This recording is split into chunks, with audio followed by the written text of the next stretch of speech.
Nice. Greeting everyone. This is Payman Lorenzo, your host of the Leads About podcast. Today, again, can't believe it, it's January 1st for you guys in North America. Here in Asia is Tuesday morning, 10:53 a.m., 2nd of January. And today for episode 312, I have my new great friend, Susanne Hovis. We connected through our wonderful common friend and publisher, Mary Gooden. She did a book with her, and I'm doing also another book with her, my fourth book.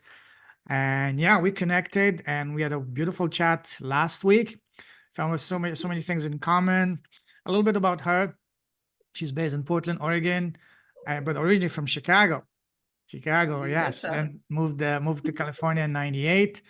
And among all the things she did, one thing that really stood out to me, because I've been a big fan of it since I was a kid, and that's racing. I've been a Formula One fan since I was a kid. And she said she was doing drag racing. Wow, with her uncle.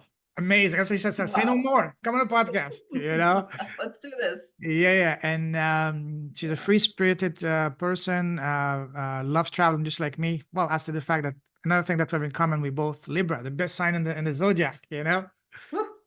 Libra power, The best. Exactly. Right? Exactly. And then she loves writing. She's very expressive. She's been blessed with a beautiful life, and now she has so many wisdom and gifts to share. And she's been doing it through her own books. She just did one, Shine Your Light with Mary Gooden. And now I told her, listen, you have so much wisdom to share. You're a natural, charismatic speaker. The next step would be have you on podcast. And she's interested. She's excited. We talked about lifestyle. We talked about business that get her creative juices flowing. And yeah, she also loves, photography, nature. Does tree hugging trees and photographing nature.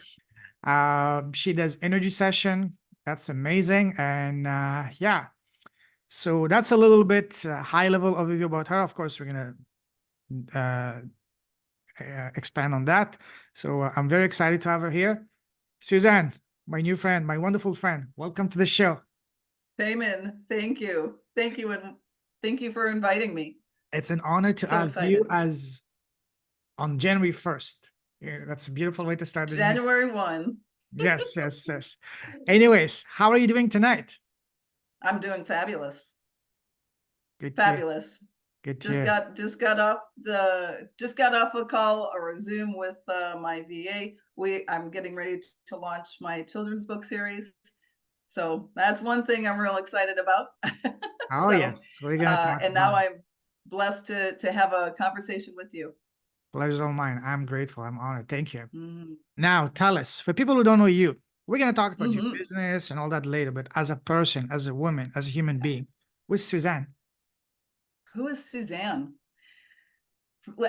As you started, free spirit, adventurous. I need to be in the outdoors, in nature. Um, Being cooped up inside of any place is really tough on me. Exploring, traveling, adventuring, that pretty much sums it up for me. And learning.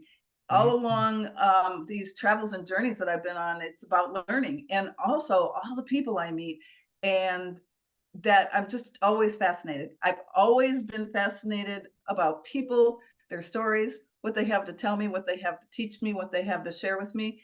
And it brings me joy. And hopefully, people who I meet, my joy has inspired or made a difference in their life. Let's put it that way. Love So that. that is what I continue to do through my energy work. And now the energy work kind of morphed into my writing children's book. And then I met this little creature right here and saw her stories.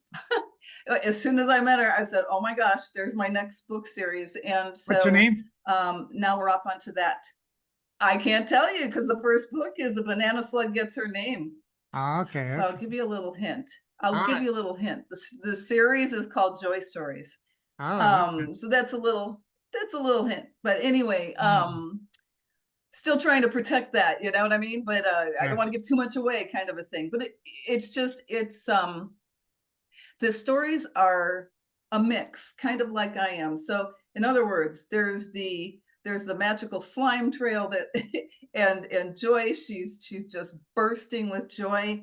For those of you of the metaphysical world, she is the color of the third chakra, the so golden yellow, and so that's your soul expression, and joy lives there. Your joy, lives through there. So so that is, and I'm sorry, that's the solar plexus, right? Solar plexus, it looks like the sun, it's solar. That's it. I mean, come on. But anyway, so so that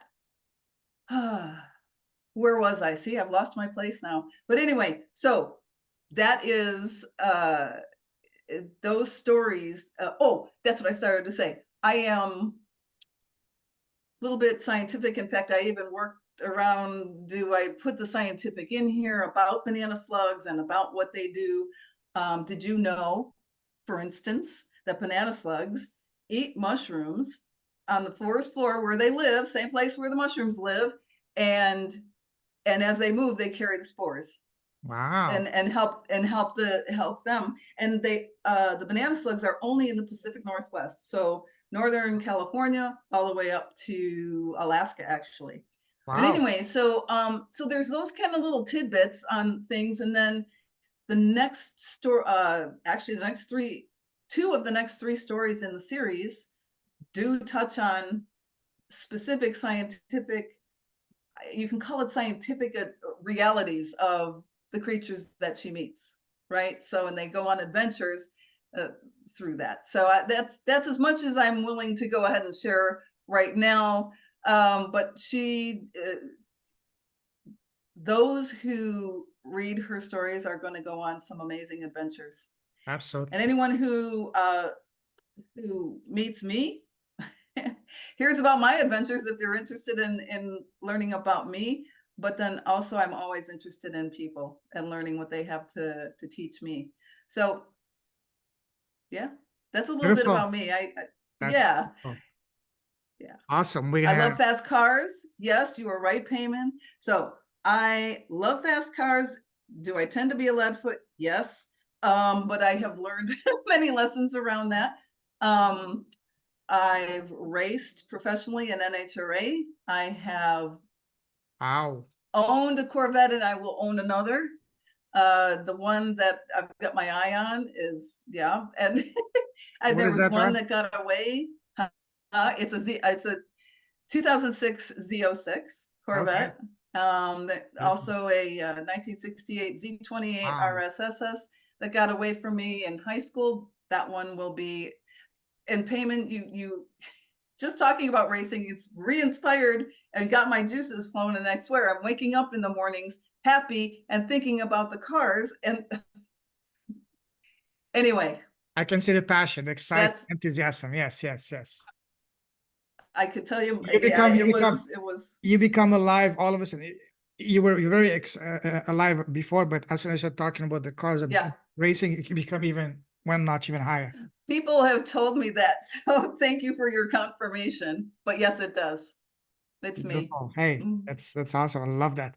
Awesome. yeah.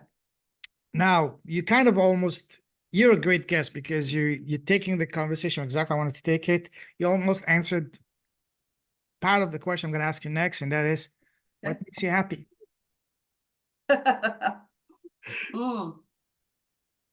What makes me happy? What makes me happy besides nature, writing, people? Yeah, I did kind of answer all those questions. And then racing or fast cars, working on cars. Oh, You wow. know, yeah. I Oh, remember yeah. that. Yeah, I I remember mean, that. Yeah. You told me that that was last time. part, I know, I always wanted to do that. So if you want to know the story, I mean, what I say, and I think I shared a little bit with you about, my dad, who was a mechanic, owned his own 5-bay garage back in the southwest suburbs of Chicago.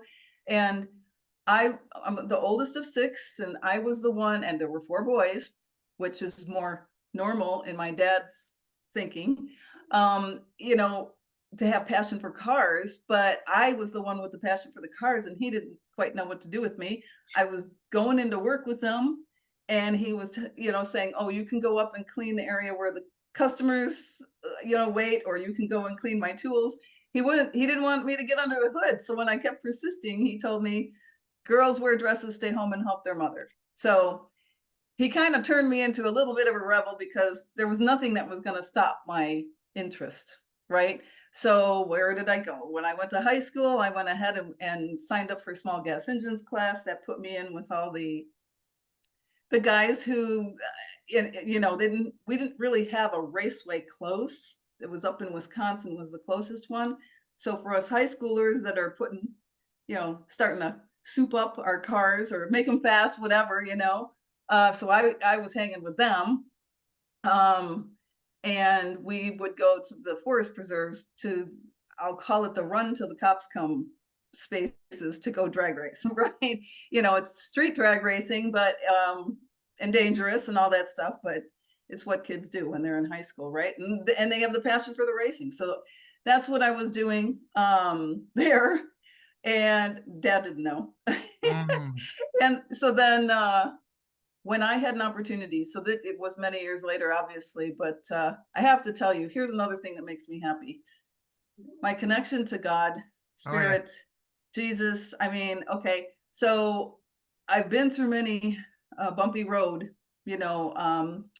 in my life as a woman in a pretty male dominated arena, if you will, even at home, four brothers and my dad. And it was one of those households that was really like that, the male, the dad was king.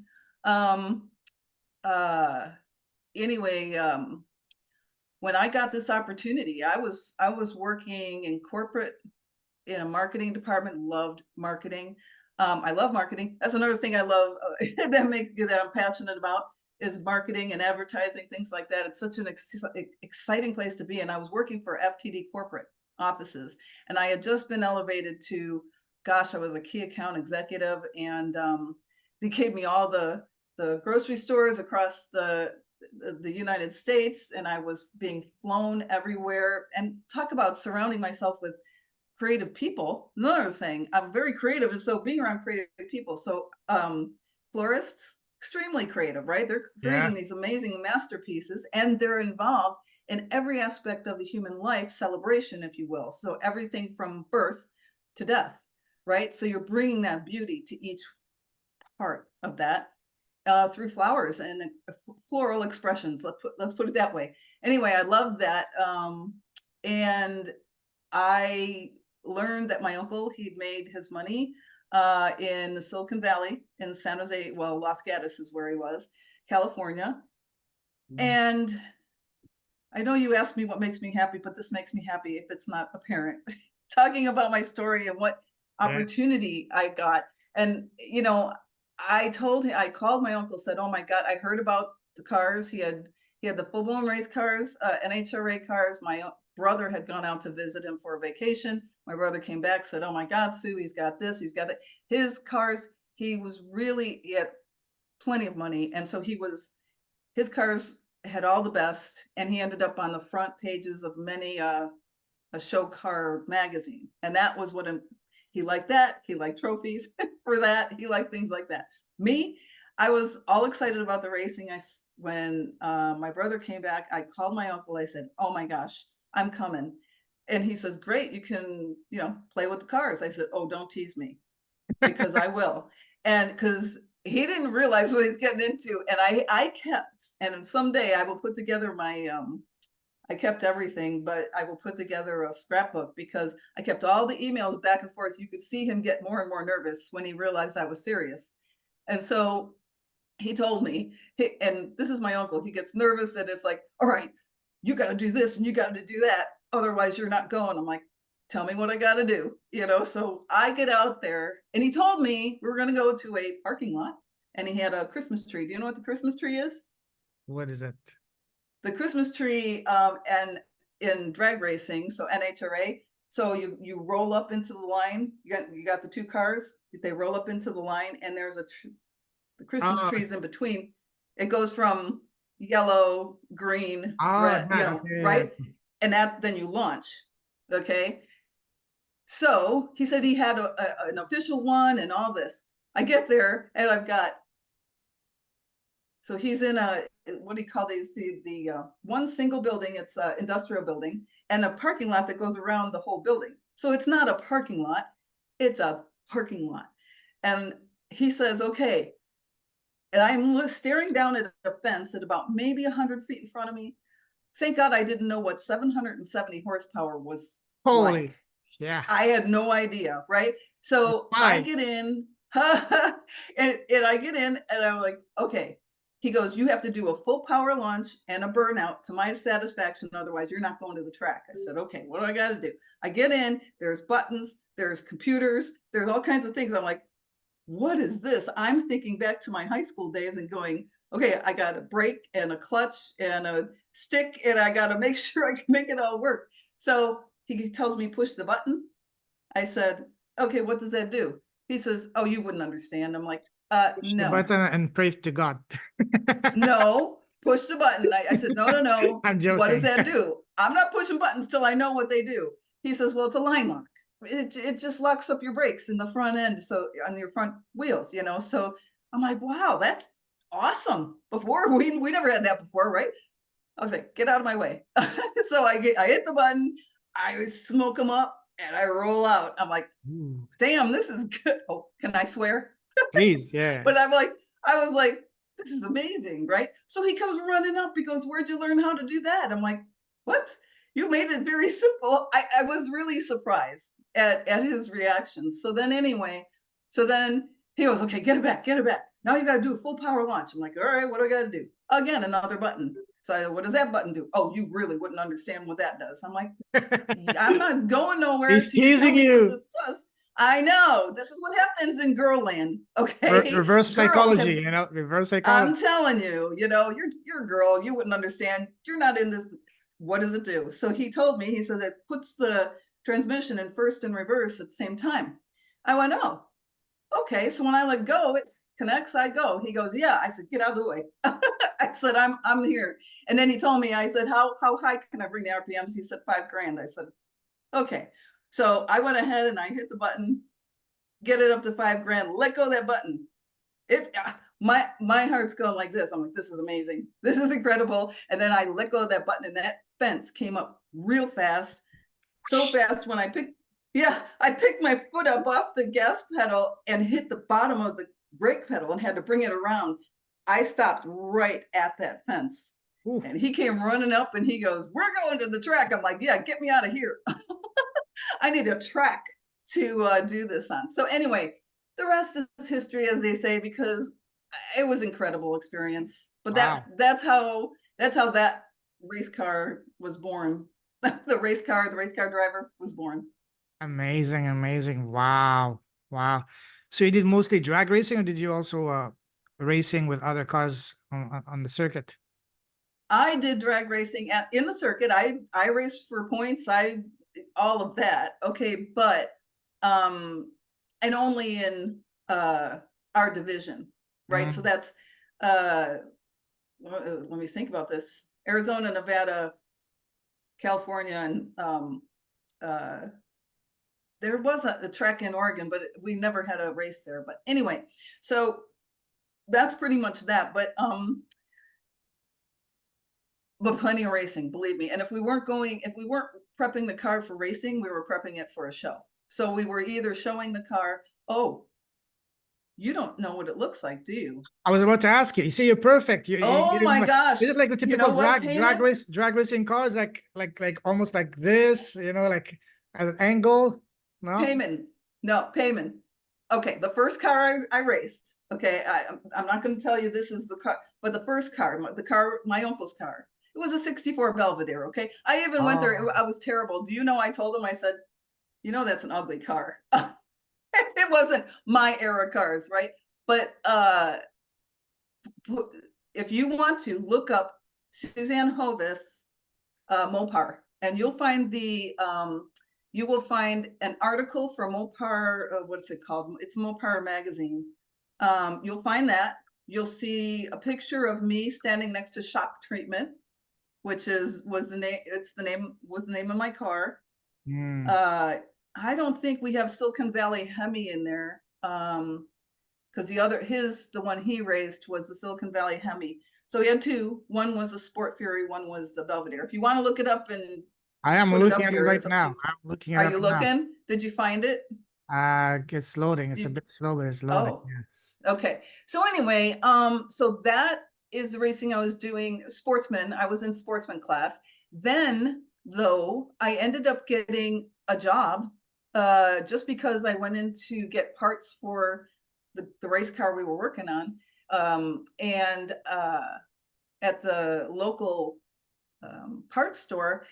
And the kid looks at me and says, "You know what you're talking about?" I said, "Okay." He goes, "Are you looking for a job?" I said, "Yeah, actually I am." And he says, "Would you want to work in a speed shop?" I'm like, "You're kidding me, right? Really?" Because I'm sitting there, and honestly, I was looking at this little bitty parts store going, I don't want a job here, but this was a job at a speed shop. So a tire distributor there owned 3 speed shops. And I went over, interviewed. That's a whole nother story. That was I can always imagine. always getting asked, the manager was looking at me like, "Okay, Suzanne, well, it's really cool you're racing and all." And he says, "And you seem to know what you're talking about." He's like, "You really want to work here?" He says, "You look around. There's all kinds of guys. There you could have bodily noises, swearing." I'm like, "Oh my God, that's nothing I haven't heard before." Whatever. I'm like, but I did. It's interesting what a woman does when a woman enters that Boys tend to, arena. yeah. They all kind of and it's not because I have to tell them to. They just respect, right? So respect comes into play at some level, right? Sometimes you do have to put them in check, but for the most part, it was very respectful, except for a couple of the older guys. But anyway, so um, incredible journey. Incredible journey. I Imagine. remember saying, "Okay, God, I don't remember praying for this, but boy, you knew exactly what I needed." you know and I have to tell you, Payman, when you for me, you asked me, so you asked me if I did any other racing. So the guys who I was selling all these thousands of dollars worth of parts for, because the valley was swimming in money, it was the .com boom and bust and all that stuff going on, and that's all. They're coming in. They were SCCA green flag racers, so that's road racing. They also were autocross, right? Racers. And so they did invite me at one point. I've gone racing at Laguna Seca, okay, in their cars. I didn't have a car set up for Laguna Seca, but I got to go in 3 cars with drivers that were, certified to go ahead and have So a rider, I'm so just to looking speak. now at the 64 Belvedere. Did it pull up? Beautiful, beautiful. What color was your car? Well, what are you looking at? At the Because 64 my Belvedere? car, oh, you're just looking at a 64 Belvedere. If you put in Susanne Hovis Mopar, Okay. Mopar, Wait, let me just. Susanne Hovis Mopar. I wish I would have given you Oh, my, purple? Wow. yes. Well, it's not really all purple, but so that is Damn. one of Wow. those colors that morph. Like it went Uh-huh. from gold to magenta. And then we had a custom guy who said, "Okay, lightning struck the engine. It comes up out of the engine over the dash. Okay, and it goes down the sides of the car, and it's called shock treatment." Wow. Wait, there's one here. Oh, yeah, okay, sure, go. And there's a picture of me standing next to it at the lake. That's in Los Gatos, California. Then there's a picture of the engine bay. And Yeah. yes, I worked on that engine, and I worked on his engine as well. And his car, the Silicon Valley Hemi, I learned so much. And one of the Wow. things that I just love, because I grew up watching drag racing every weekend, Shirley Muldowney, and Don the Snake Prudhomme, and and I met all of them while I was out there drag racing, because believe it or not, it's a community, right? Yeah. It's not, and I don't want to call it small, but it's also just a community, Yeah, sure. and it's entertainment. It's the entertainment industry. I don't know if people realize that, because people thought, oh, you're racing, you make lots of money. It's like, no, even the top drivers don't make lots of money. Where they make their money is in endorsements and things like that. When they build a team that does well consistently, yada, yada. So breaking into it when I did, it wasn't going to be this, trajectory for me, but it was an amazing experience, and I I'm was sure. so blessed, so blessed. I'm sure. Wow. So, and then going to Laguna Seca and having can you hear my dog barking? I'm sorry if you can. No, that's okay. It's okay. Don't Oh, worry. good. So, at Laguna Seca, driving with those 3 drivers, the whole Laguna Seca course, amazing. I told you a story about that where I learned about what the black flag is. Why? Because we almost spun right off the cliff. If you want to hear the story, I can tell it again. But that was with one of the drivers that once I got in the car, they said, oh, you're going to go first with Crazy Larry. And I'm like, wait a minute, what's Crazy Larry? he had a black Corvette. And then I went into a gorgeous blue Grand Sport Corvette for my other friend. So he invited me to be in the car when he did autocross, and he was going for points, but it didn't matter. So this was full blown SCCA racing that I did get to participate in, but I wasn't participating as a driver, because that just wasn't the racing I was doing. Wow. And licensed for, by the way. So Oh, amazing, amazing, well, I'll tell you one little story. So when I got my Corvette, so one of the guy with the Grand Sport, when they found out that I wanted a Corvette, they were all over it, and they found me a beautiful Corvette to buy. Oh, boy, me on the street in a Corvette.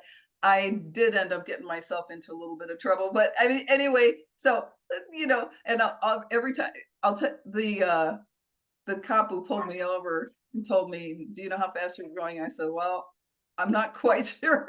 I knew it was over 100, and I just took my license out and I said, oh, wait a minute. How about this license? It's good to 260 miles an hour. He was like, no, I'm sorry. But that was my NHRA license. So I did eventually end up going to Top Alcohol Funny Car.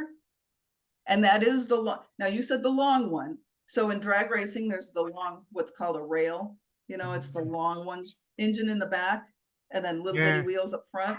Okay. That's not my style. I wanted a funny car. So I got into a Top Alcohol Funny Car at Frank Colley's drag racing school. And I went through 2 classes to go get licensing, because I had somebody approach me and was rebuilding his Top Alcohol Funny Car for me, because it does have to fit me. And that was one of the problems at Holly's drag racing school, that I was in an itty bitty form in a very large cage, and I was getting bounced all over the place. But anyway, 260 in the quarter mile, nothing like it. It's 6-second quarter mile. So that's, and what I learned to appreciate, because you have to respect the vehicles, is the difference. So I'm doing 100 miles, or my car is. The car is doing 100 miles an hour. Even those sportsman ones, they're doing 100 miles an hour in 60 feet, which people would look at me and go, that's impossible. I'm like, no, it's not impossible. But they're built from the suspension to the engine, just all the way up, to go quick, right? So you're doing, like, my sportsman car was probably 130 to 150 in a quarter mile. Okay, so a quarter mile, I'd have people telling me, oh, I got in my uncle's car, and I hit 120. I'm like, how long did it take you to get there? And they don't, so that gives them the perspective. I wasn't trying to be, I'm just trying to give them perspective. It's like, okay, you probably did. That's amazing. That's cool. I'm sure it was incredible, but how long did it take you to get up to that speed? So, and maintain it, because you're just pushing that engine to the limit. Then when you consider NASCAR or Formula One, Le Mans, it's an open wheel, closed, it doesn't matter. Those cars are going, you're going, gosh, Formula One. So let's talk about the Grand Le Mans, right? The Le Mhm. Mans. Yeah, yeah. So that is a country road. There's no guardrails. There's no, okay. Yeah, So yeah. that car has to take that course, that drive. It has to be set up, suspension, brakes, everything has to be set up, and the engine to go how many miles? Well, it's going 24 hours. Let's just call it 24 hours, 24-hour Daytona. That car's going sometimes 220 miles an hour, right? On 220, or I don't know what they're up to nowadays on the straightaways. And they're going and doing it constantly for 500 miles. Yeah, That's that's crazy. amazing. Yeah. And it's a totally different setup compared to a Of drag race course. car. And even for Formula One, for you know that for every circuit they do specific settings, because some can be Sure. straight cities lines, some can be you know, Yeah, cities they go to. or Mhm. curves and all that. Absolutely. Wow, that's fascinating. Fascinating. I love It is fascinating. It really is. you know And you're right. So then there's the Grand Prix racing too, right? Where they go to the different cities, around the right? world. And then NASCAR, then I found out NASCAR, I started to check all this out and learn about all this when I found out a NASCAR had the same 770 horsepower that mine did under the Wow. rules, right? So NASCAR 770, but it goes for 500 miles. Mine 770 goes for quarter mile. And then we have to tune, retune, check, recheck, and in sportsman class, you're going to be, probably being able to go for 10 passes to 20 passes before you have to start really doing it. Whereas the big boys, the John Mhm. Force Racing, the Nitro, right? The Oh, Nitro cars, those have to be rebuilt after every race. those are like ticking like rockets, basically. They're a rocket on the ground. So if you were to Controlled explosion. absolutely, let's play some fun games. If you were to, let's say, on a Mhm. straight line, say a mile, you put a drag racing car, you put a NASCAR, and a Formula One. Who would go reach the end Drag first? racing car. Really? Even more than a Oh, F1? heck yeah. Straight Wow. line. It depends. Well, hold on. Straight line for how long? Let's say for, say, I don't know, half a mile? A half mile? Yeah. Or even a mile. Yeah. Yeah. You're gonna have to get out of the, if you don't want to blow up your engine, you're probably gonna have to get out of the I don't know. That's a good question, because you know what? If it was John Force, and we're talking nitro, okay, then you're talking momentum. Mhm. So they can go for the full quarter mile, but then you're gonna have to let off, because and not hit the chutes. How far can he go after that? How far will that momentum take him? That's a great question. I love that. We should go pose that question to somebody who would know that, Even right? better, Huh? get some people and make To that do it happen. And I'll come and with my make it happen. microphone, my camera, Oh, and I'll stream it live, you know? And I can want you you to drive one imagine? of the cars, you know? Yeah, because when you think about it, none of the, what did you say, the Formula One, and then you said a NASCAR, So a drag race car, NASCAR, right? and And F1. NASCAR. Yeah, Yeah. I mean, they're not set up, for a quick out the gate. So they yeah. definitely wouldn't leave the drag race car will leave them in the dust. But Really? Wow. a drag race car, like I said, it's built for a quarter mile and then hit the chutes. You know, the F1 reaches 100 in less than 2 seconds. Yes, 0 to 100. Yeah. it does. Now, it sticks. And what's its top speed? What are they hitting? 220? In miles, I don't know in miles, but The quarter mile? I mean, in quarter some mile. Straight circuits, line in especially the straights. in Monza, which is the fastest circuit in the track, Oh, in you're F1. frozen, Payman. Oh, wait. Still frozen? There we go. Okay. So the pure Look, now you're frozen. yeah, breaking up a little. I Okay. am. Okay, anyways. So on the fastest circuit in the track, which is Monza in Italy, they Yeah, reach Monza. Yeah. the Monza and also Spa in Belgium, they reach up to 333, and Monza's 350. the fastest, 350 Do kilometers. they really? And then Oh, they kilometers. kilometers, yeah. And then they break in 2 seconds. They go from 350 to Yes. 90. Imagine the G-force. These guys have necks like bulls. Yes. Their eyes are taking that though. There are NHRA drag racers. So you go from there, it's mega G forces, but then when you hit those chutes, it's reverse G forces and they get retinal displacement. So the retinas come away from their eyes. So it's tough. It's tough on the body. But Yeah. yes, and that's incredible. Well, you said kilometers. So what is 350? I'm About terrible. 220, 220, Well, 220. 220. That's what I say. Yeah. So in my world, yeah, 220. So that's what I say. They're doing about 220 and they're bringing it down for the turns. Like I say, but they're lighter. Think about it. They're lighter. And They're they're very set up. lower. They're They're lower. literally They like are almost like literally. laying Yes. down. Yep.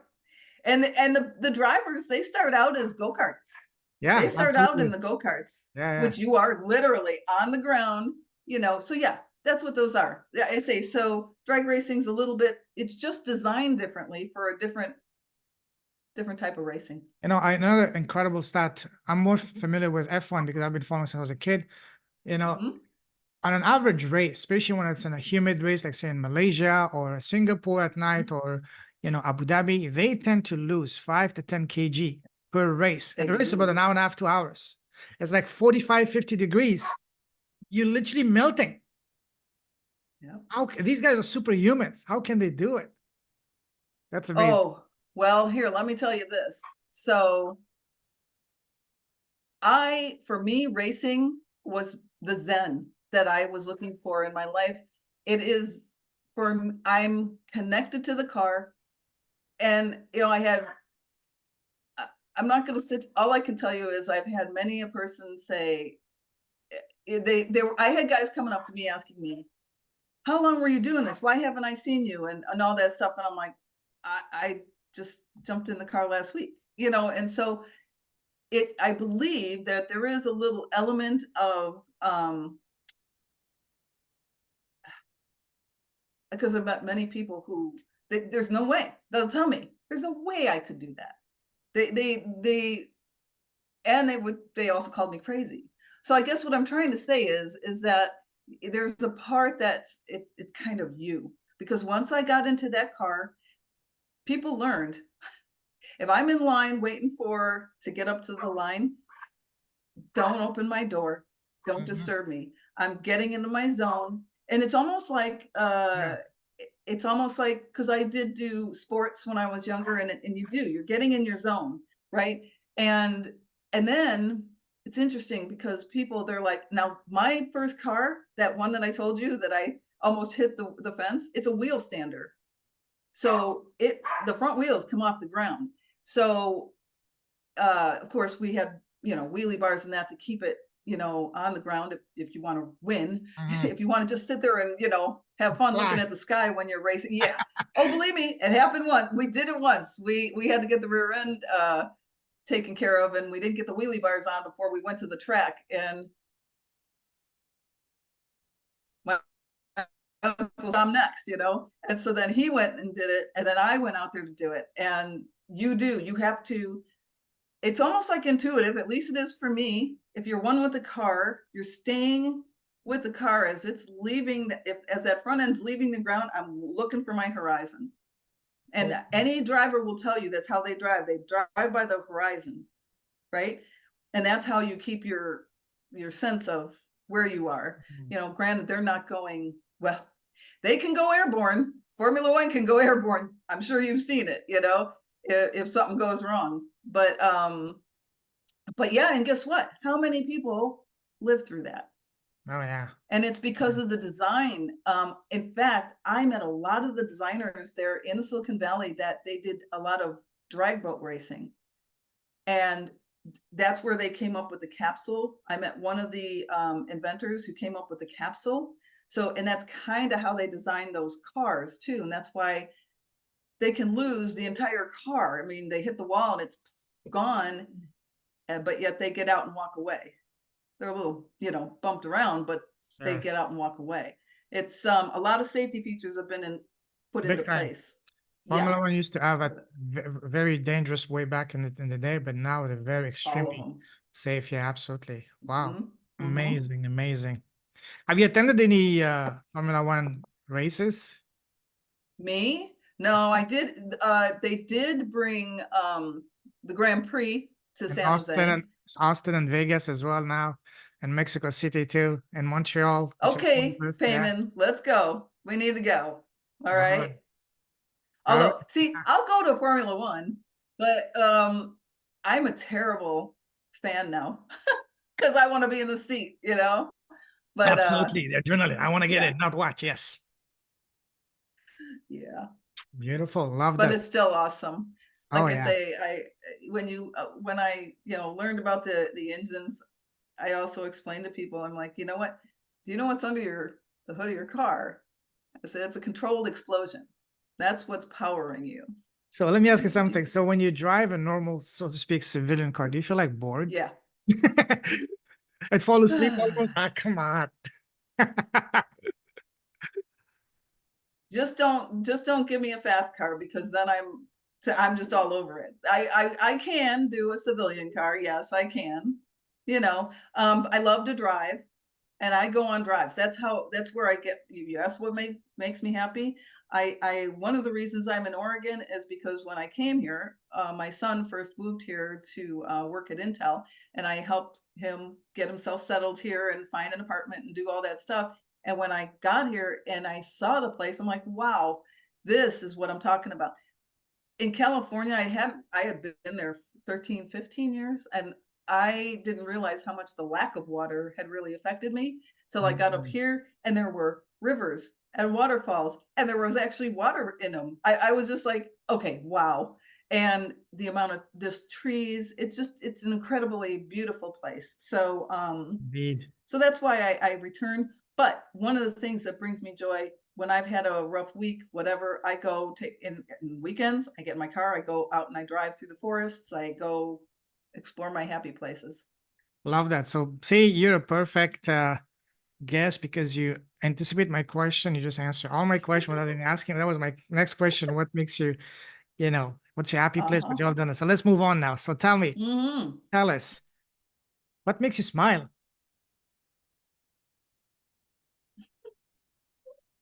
What makes me smile?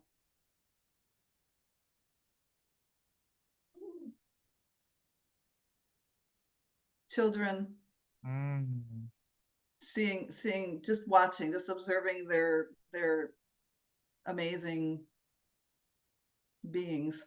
Um, Nature, which we are, right? Um, so trees. Yes, you mentioned. I probably mentioned to you. I can be seen sometimes hugging trees.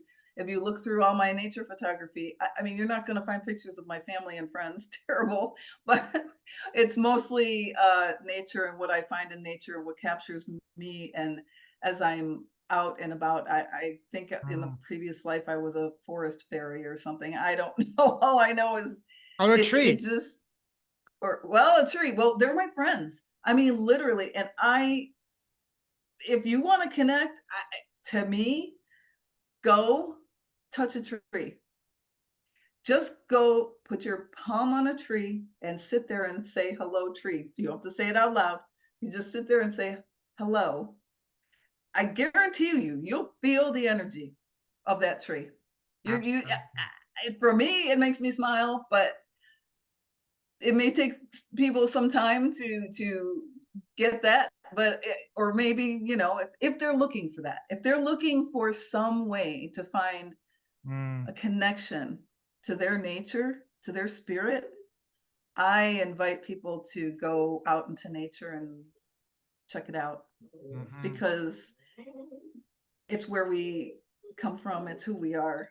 I don't know. In my opinion, that's who we are. We're a spirit in a human experience, and what is here on this planet for us to help us continue to thrive. And I believe that's our planet. That's why it's so important to keep this planet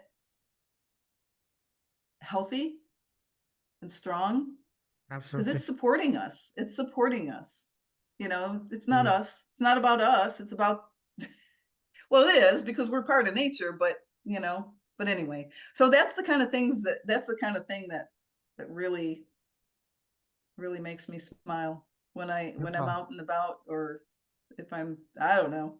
I'm not sitting there. I don't know where you know, I encounter in my work or things, I'll encounter children. It's Mm, not like I go, but I can't wait. I cannot wait to go. I've already been invited. I don't have the book yet completed yet, but I've been invited by a couple of schools around here who want me to do readings of the book and that. So that kind of thing, really, that's when I'm in my space. When I was racing, I will share a little bit about the fact that part of my journey before I got there had, um,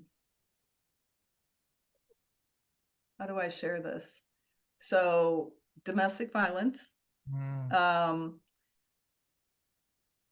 is a part, I don't know how to put it. Is it, I guess you could say it was a part of the story previous, but, and when I got to, you know, when I got this opportunity to race and I got to California, I went to the Winchester Mystery House. I don't know if anybody's ever heard of that, but it's pretty incredible, interesting. And at the end of the tour, as you're walking out, there's a pond. And you know how you pitch a penny in there, make a wish, throw a penny in.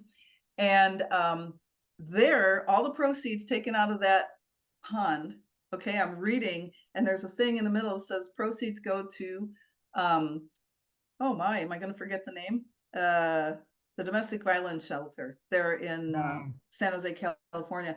And then I started noticing they had a mayor who, she was a vice mayor actually.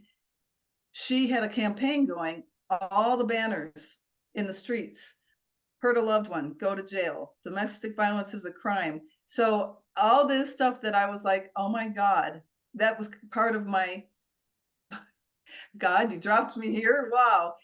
My first fire suit. Okay. And that's about racing, you know, the respect for the cars and the engines, fire suit. Why are you wearing a fire suit?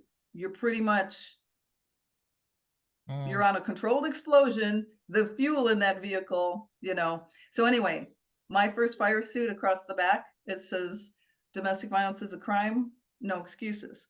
Now, mm, when we would go out racing, or we would go out to, because I was asked for autographs all the time, young girls would come up to me, uh, also a lot of teenage boys, but so I felt like I was serving a purpose through the racing, right? I was promoting something that I did have a care for, you know, what's the word I'm looking for? Just about a cause that is near and mm. dear to my heart. Let's put it that way, right? Beautiful. Um, but the uh, the shows is where it was. I'll never forget the one time this one girl came up to one of the shows, and she asked me if she could sit inside the car. And it was the Wow. first one who had said that. I never even thought about the fact that, you know, some girl might want to, you know. I said, heck yeah, go ahead, have a seat. And she got in, and she was just, you could tell, she was just at awe. Like, she was touching things real gentle. She was like, oh my God. And then so she was probably 16, 17. And I said, go ahead, push that button right there. She's like, what? I said, push the button. I let her start it up. And Wow. there's no more incredible experience than the power of an engine, you know, that in my opinion, Henry Ford, you're a little miracle. If you saw with the valves and everything that's going on inside of that engine, it's pretty amazing. So Absolutely. anyway, so I certainly hope that my presence in that male dominated environment for the time I was there was, and I was able to inspire, if just one is all it takes, one girl, or educate someone, because I did do outreach work in that for the domestic violence shelter. That shelter, I worked at that shelter. I did a lot of work while I was there at the shelter, while I was racing and promoting the cause, Beautiful. Love that. Wow. raising awareness. Yeah. Okay. Yeah, wait. hmm Just Didn't think it was my, so I'm posing, but but it's not you've posing. had little blips here and there, but whatever. Maybe So stop your video and put it right back. I can, hold on, Just one sec. uh, hold on, stop video. And put it back right in. Okay, Okay, now it's, I all think, right. yeah. Oh, it had frozen, okay. I don't know if it's still, so that's why I'm happy that you're recording, because I'm pressing pause, but it's not showing whether it's pausing or not. And I would like to, now it's recording. Okay, beautiful. Okay, Oh, now pause, pause. Yeah, it's good. Wow. okay. See, you mentioned some powerful things, but one thing that really stood out is you becoming in this lifetime as a girl, as a woman, and making your spot, as we say in French, in the sunshine and the world of racing and all that. Yes, If you look at things from a higher spiritual perspective, why do you think that you, when you were at the stage of planning your life, you decided you chose to become a girl? What was the higher purpose of that? Was it to show the path, to open the doors for other girls, inspire other girls? Do you know what I mean? What was the higher, and not come here as a boy and have it so much easier to get into the so world much of easier racing? to do Yeah. what, Yeah, yeah. yeah. Yeah, that's a great question, because that I've wondered about. But if you think about, I mean, there are spiritual teachers or thoughts on the subject about, you chose your parents or you chose your Mhm. family and all this. And I'm like, well, okay. So I was, I was pretty much raised with that 50s, I'll say 50s era, I guess, mentality what my mom and dad came from, right? So it's still male, it kind of runs the family, the household and that kind of Mhm. stuff. My mom, was a stay-at-home mom, things like that. So I, especially being the firstborn, was it was kind of like I was raised to be kind of a mom and a wife and mom, right? Um, but it's not the passion I had. So I don't know. Was I It was on your a mission. Yeah. chariot racer in a back or something? It's like, right? It's like, okay, I don't know. Why did I do remember though, growing up saying, dang, it sure would be kind of like what you just said. I'm sitting there watching my brothers get away with murder, not having to clean, not having to do anything, quite frankly, and my dad supporting that. And so for me, I remember sitting there going, you know what? I wish I was a boy, because gosh darn it, um, the whole passion for the race car, or just passion for cars, though. I mean, I was around it. My dad raced, and he told stories. My dad was the best storyteller, and he had all kinds of stories, and we heard them a million times over. But and we loved every time. But he told stories. He was in NASCAR before NASCAR was NASCAR. So he raced with the founders of NASCAR, which is Granatelli and I can't think of the other guy's name, but anyway, they went down south, which is where most of that racing was really going on. The south is deep south is NASCAR territory. But my dad was racing stock cars, which is what that is. National Automotive Stock Car Racing Association. That's what NASCAR is. But anyway, so here I am, born into this, I was confused. It was confusing for me because I'm trying to, like I said, I'm rebelling against the whole, I have to be a secretary. Oh, my grandfather, he would come over, my mom's dad would come over and say, you need to go to typing so you can be a secretary. And I was like, I don't want Be to do that, employable. Yes, yes, yes. huh? Be I was just employable. like, Yeah. right. I was like, excuse me. Now I wish I would have taken typing. I will tell you that. With the way we went to computers and everything. But anyway, but what did I do? I rebelled against it because I'm being told to do something or fit a certain mold. So I Mm. don't know. I mean, for me, I'm like, why am I here? I mean, Yes. I feel like, you know, am I here to break that? I mean, there are women racers out there. There are women doing things that men do, and but it's still not easy for them. If you read in a lot of the stories, you'll hear all the pain and heartache in trying to, and it's like, we don't have to compete, guys. We can be equals, but that Exactly. equality thing still, my gosh, believe me, I wish I sit there and go, we could be so much further advanced Mm-hmm. than we are, Mm-hmm. but there's been a lot of resistance, Yeah. and so I guess we have to have patience while attrition happens, I guess, or something. I don't know. But for me, I don't know. Either I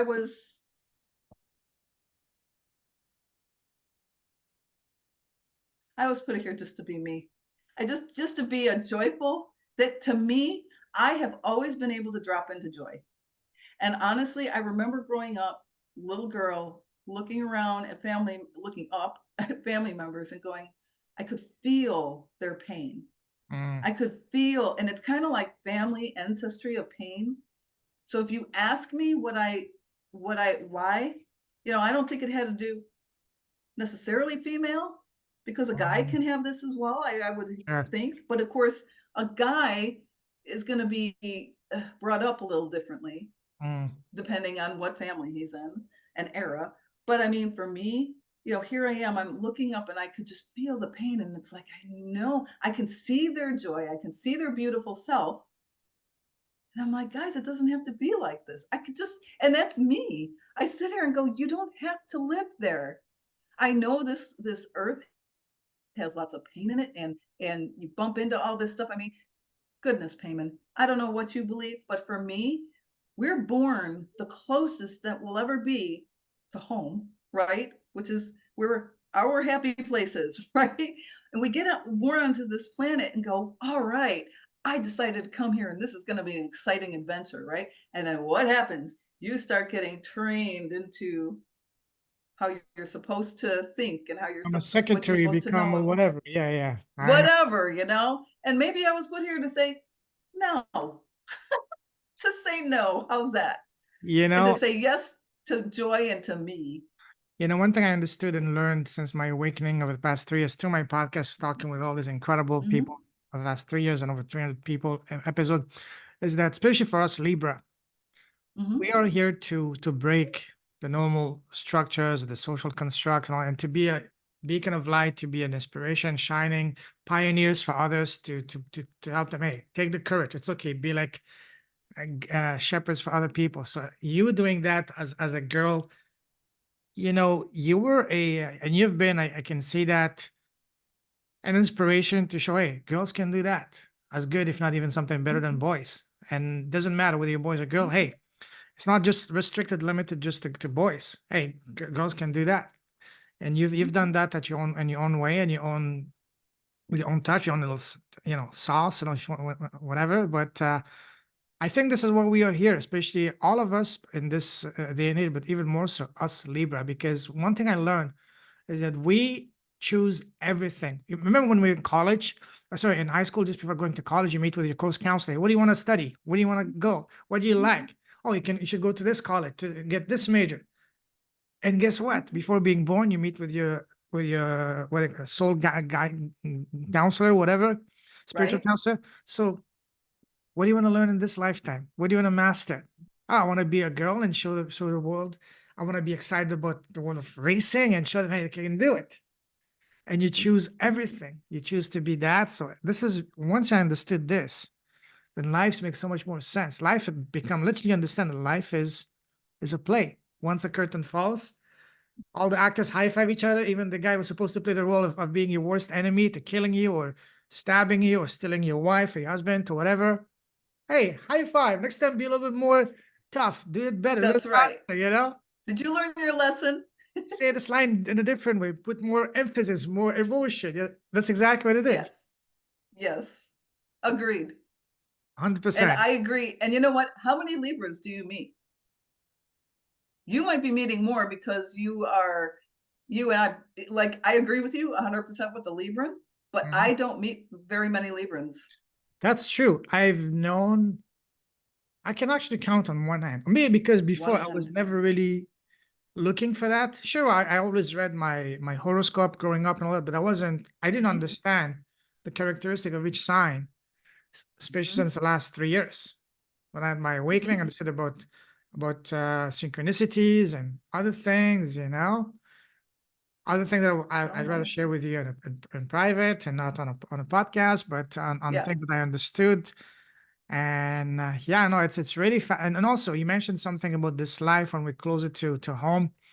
When at night we're tired, we go to bed. In the morning, we have a brand spanking new, fresh day ahead of us. Same thing here. Once this mission is over, you go home and you Mhm. start again. This Start this again. understanding is what allowed me, honestly, to my father. My father passed away in July of 2021 due to cancer. Everything happens at the right time. I was always fascinated by space. When I was a kid, my nickname was pilot. I was gonna be an astronaut and all that. Always That's me. always into that, and I always love consuming anything to do with the paranormal, with extraterrestrial and all that. But then when I came back home, I was living in Asia before the pandemic, in Hong Kong and China. I came back home in Canada. I said, what I want to do? I got to get deep into past life readings really fast. I was consuming like hours and hours into that. But guess what? That was preparing me for what's to come. My father going through his cancer, and then the last few months that allowed me to understand. Hey, he might be leaving us in this life, but you will see him again. Honestly, that was a single piece of thing that really helped me save my sanity and not go crazy. And ask myself, I another thing I understood is a tremendous power of question and asking the right question before when something bad happened to me. I asked the wrong question. There's empowering questions such as, why me? What did I do to deserve this? Why? Why is life so unfair? And when you whine like little bee, nothing good comes of it. Instead, I learned to ask a more empowering question, actually two empowering questions. Just, what is this trying to teach me? And what is a lesson to learn from me through that? Even to tragedy, when my father was passing away, I'm the eldest son. My father was a geologist, psychologist. I was very spoiled growing up. I'm not complaining about that. But the greatest gift he gave me was just before he left us, he opened my heart. I used to be very impatient, blowing up for no reason.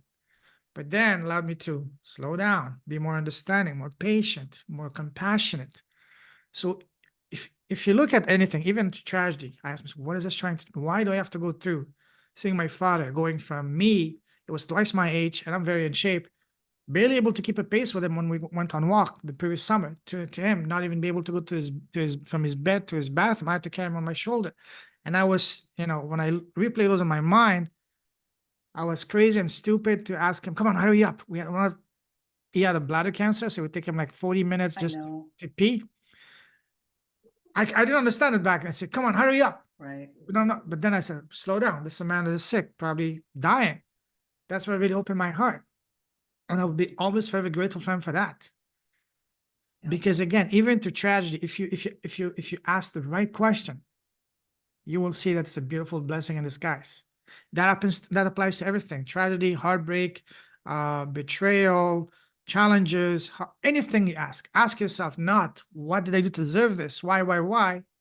Instead, ask, what is this trying to teach me? What is the lesson for me to learn that? And when you see things from that perspective, then you see that everything is a gift, even the most difficult challenge you face. Yep.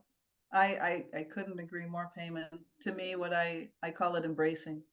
So if you embrace it and Yeah. thank it, Yeah, sometimes you look at if you're saying why, you're not grateful yeah, for what it's there to offer you.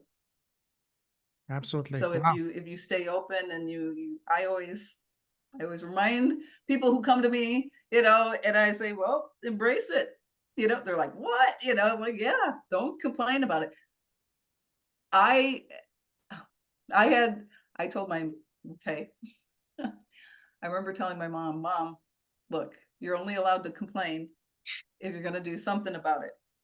Yes. You have to do something about it, or just say thank you. What's this here for me to learn? Kind Beautiful. of like what you just said. Yeah. Mhm. So yeah. It's my mom too. I just lost her 2018. Sorry to. I had moved back to Illinois to help her, and found out she was sick. So it was, but it always a blessing. I'm so grateful I went back. Yeah. Yeah, same here. I was, Good for you for, yeah, for being there with your dad. after living It's very abroad, important. absolutely, after living abroad for the past 6 years prior to that, it was Mhm. time for me to go home and spend some quality, one more quality year with him before he ascended, So again, everything happens for a reason. If you look at things from a higher Always. perspective, everything works out Mhm. for your own highest best interest, even though it might hurt you and then possibly going to it. But take a step down as, what is this trying to teach me? What is a lesson for me? Right. So Always. Learning. understanding this changed my life completely, along with another thing, which is listen to that voice. That voice is soul talking to you. When your soul speaks to you, has two purposes: one, keep you safe, protect you, and keep you alive; and two, guide you to the next phase of your journey. Some of the most transformational decisions I made in my life, like starting a podcast, sharing my story, saying yes to Mary the first time 2 years ago, starting my academy, travel the world. All of that started because of me listening to that voice. And that's one of the things I emphasize always, because society tells us to suppress that and seek guidance from outside. Experts, sure, they have their place, but ultimately look within. Get in touch with your soul. You can get access to the infinite wisdom of the universe, or even the Akasha.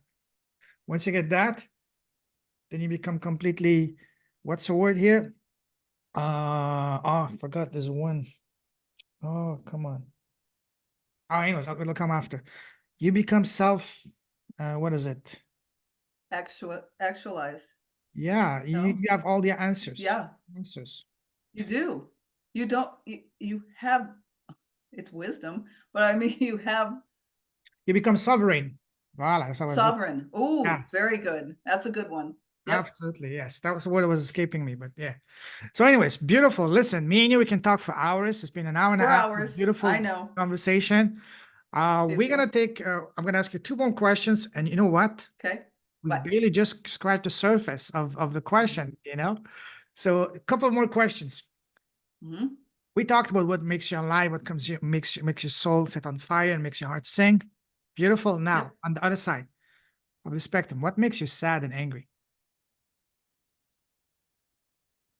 Sad and angry.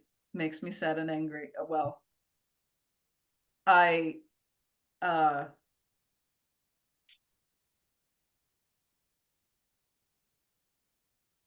people who aren't experiencing, Mm, people who aren't in touch with their joy, which you mm. and I just now both confirmed. If we listen to within, if we listen to our soul, if we say, okay, you have to be in awareness that you are sad or angry or just not in a good space. Many people live there. We're living with people like that, in this world, and that makes me sad and angry. Definitely. Although when I say it makes me sad and angry, I say I bless them and move on. If I'm blessed to be in, to have the opportunity to engage with them, hopefully I make an impact and a difference for them. That's what when I learned Chios energy work, that was, it's very, doing that work, it's very intimate, because Absolutely. yeah, you're being invited into somebody's world. But that's what makes me sad and angry. People, violence, all of this is senseless. I went through, so went to college, the many different college things that I've done, but I went for theology. And one of the biggest projects that I had to do was go and attend 5 different services. I went to 5 different services, including a Baha'i temple in Joliet, Illinois. And I have to tell you, Ooh, Julia. Okay. yes, Joliet, our mutual friend Snow, Snow, Snow. Shout out to is you. from there, but I'll that's tag right him. down from where I grew up, Yeah. but about 20 minutes away. And I went there and had the most beautiful experience at every one, but that one was really beautiful. and it was because of the person. It was because of the individual who looked at me and said, "You matter." I must be the one. He felt that he was divinely guided, that I was the one. He said, I must be the one to take you through and help you explain this for your school project. So anyway, and all I did was walk up to him and ask him, where do I go in? You know, I mean, that was it. I didn't ask for his guidance or anything, but boy, did I get it. So anyway, what I found present at this was the key, the core of my project. What do you call that? It's not a dissertation, but you know what I'm saying. Yeah. Was at every single service, what I found was a platform that the golden rule: treat each other as you would want to be treated. The universal law. Is Yes. Yeah. the universal law. As long as you're doing that, we would be great. Actually, And the whole being sad and angry wouldn't happen. actually, Or if speaking it of did, that, it would be. I just read somewhere yesterday or the before that said very powerful.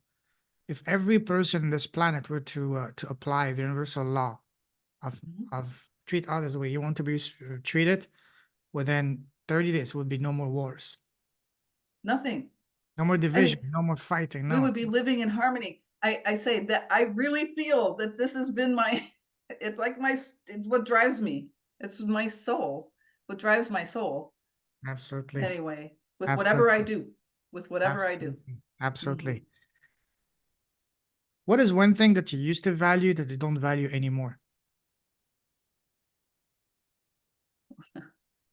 I was going to say rules. I mean, I lived by so many rules that don't really make any sense anymore. I know. So that's what came to me.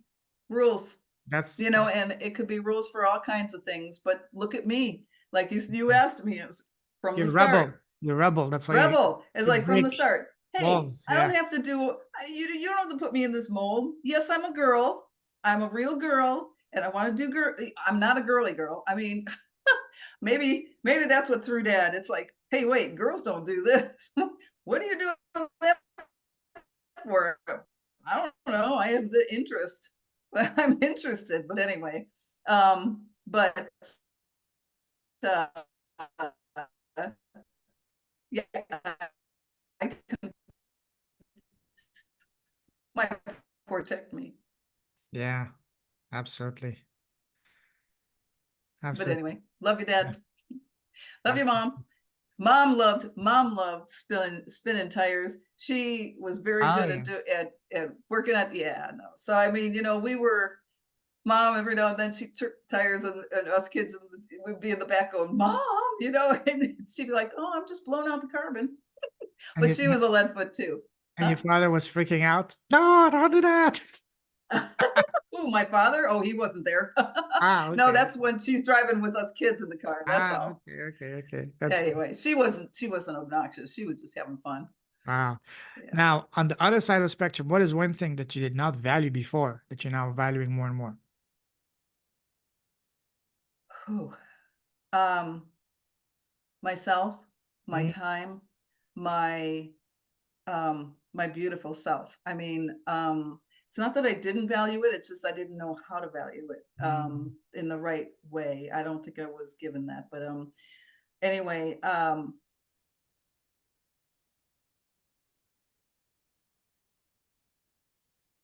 yeah, value me, my spirit, mm, protecting me, myself, my spirit, and my the reason for, you know, it's here for a reason.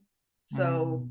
you know, Dad kind of gave me, yeah, he was trying to protect me, which I learned later on.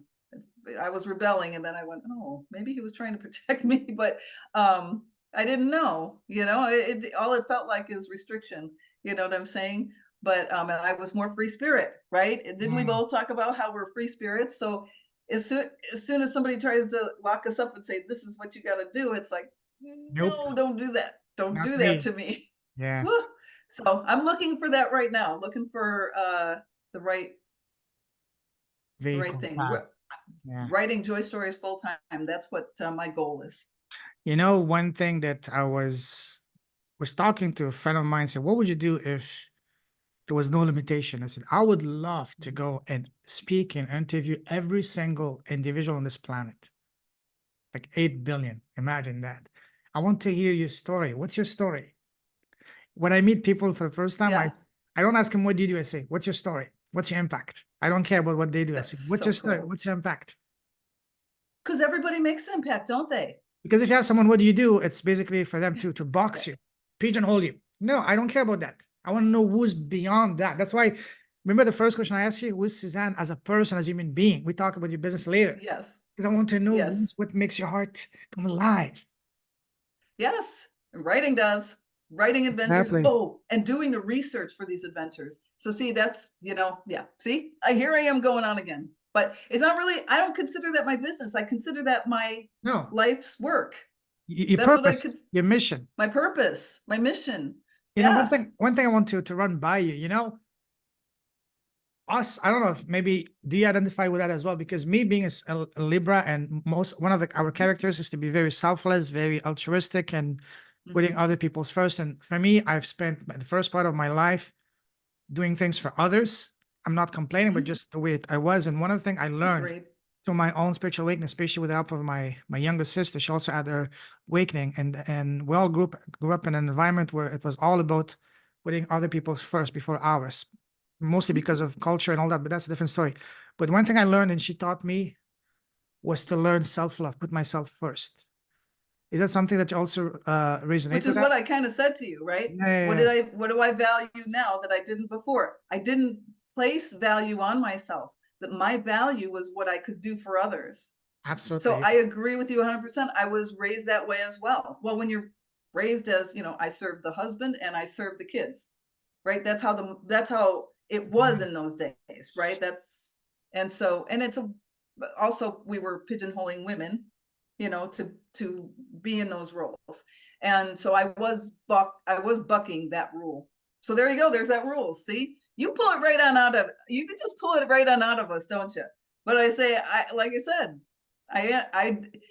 I'm listening to my soul. I'm listening to my gut, and you're helping me do A that payment. voice. Yes. The voice, because that's who you are. And that's what I love about you. That's why I said, I Thank got to you. meet this guy.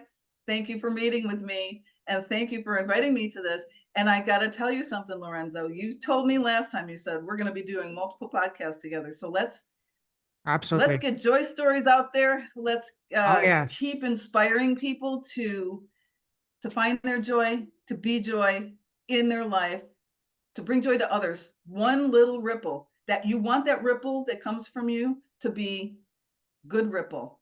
Because I will tell you, bad ripples happen too, but they get the most, they're Flash. Yes. hard, they're hard and nasty, and they ripple out too, though. They Mhm. affect. So we want to pass around the good juju, What my the good podcast is stuff. about. So you coming here, sharing your stories to inspire others to do good. And you know, this is our first conversation on a podcast. I wouldn't even call this part one. I would call this the appetizer, even be the pre-appetizer, because we're Appetizer. gonna be so many others together. We can't wait.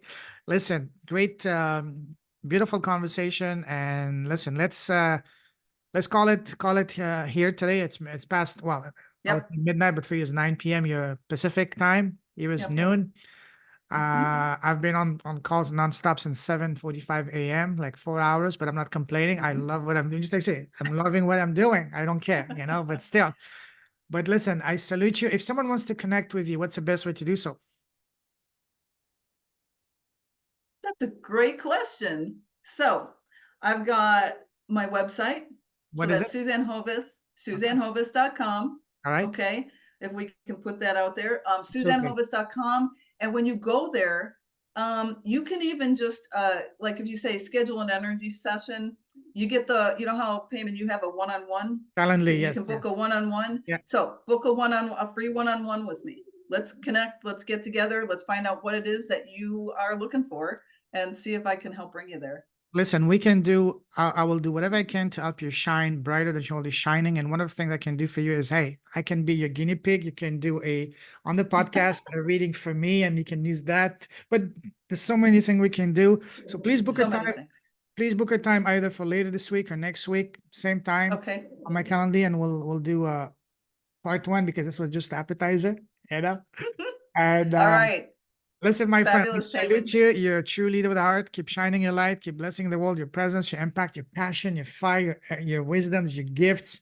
Stay safe, stay awesome. God bless you. Happy New Year's again. For you, it's technically now Happy New Year. January 1st. But Mhm. talk to you very soon, my friend. Take care. Good night. Thank you, Payman. Same to You're you. All welcome. right. Bye-bye. Bye-bye.